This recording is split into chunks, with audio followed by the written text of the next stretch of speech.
சென்னை கோடம்பாக்கத்தில் உள்ள ஆதிதிராவிடர் மாணவர்கள் விடுதியில் மோசமான உணவு வழங்கப்படுவதால் உடல்நலம் பாதிக்கப்படுவதாக அங்கு தங்கியுள்ள கல்லூரி மாணவர்கள் புகார் தெரிவித்துள்ளனர்.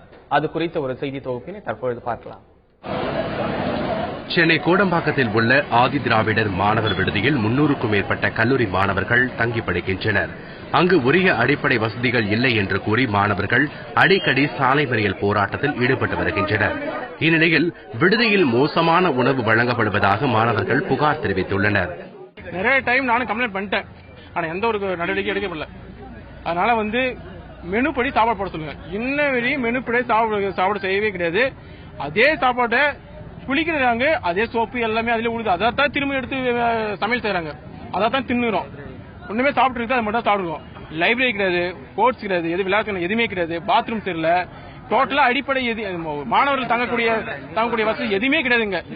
சுகாதாரமற்ற தண்ணீரில் உணவு சமைத்தல் மற்றும் மோசமான சுற்றுச்சூழலால் தங்கள் உடல்நலம் பாதிக்கப்பட்டு கல்லூரிக்கு செல்ல முடியாத சூழ்நிலை ஏற்படுவதாகவும் மாணவர்கள் குற்றம் சாட்டியுள்ளனர். ஹாஸ்டல் அடிப்படை வசதி இல்லாதனால சார் எல்லாமே பசங்க படிக்க கவனத்தை சிதறடிச்சிடுறாங்க.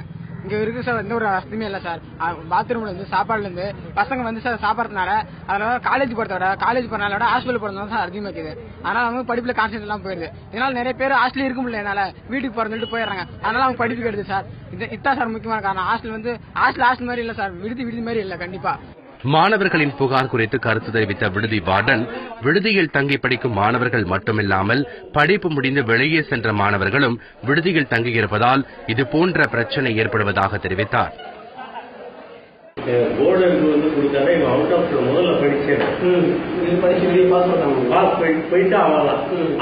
வேலை பாக்குறாங்க. எனக்கே இந்த ப்ராப்ளம் வந்த பிறகுதான் தெரியும். அப்புறம் முதல்ல இதை விட்டு ரிவிஷன் பண்ணி வெளியே போங்க. நீ முடிச்சுட்ட ஸ்டூடெண்ட், நீ ஏன் வந்தன்னு சொல்லி 37 நைட்டு ஒரு 9 மணி இருக்கும். அதை சொல்லிட்டு போனதா அவன் ஒரு பையன் போல இருக்கு. அதனாலதான் இதை எங்களால போர்ஸா பண்ண முடியாத சூழ்நிலையா போயிடுது. விடுதியில் உரிய அடிப்படை வசதிகளை ஏற்படுத்தி சுகாதாரமான உணவை வழங்க வேண்டும் என்றும் இது தொடர்பாக உடனடி நடவடிக்கை எடுக்க வேண்டும் என்றும் மாணவர்கள் கோரிக்கை விடுத்துள்ளனர்.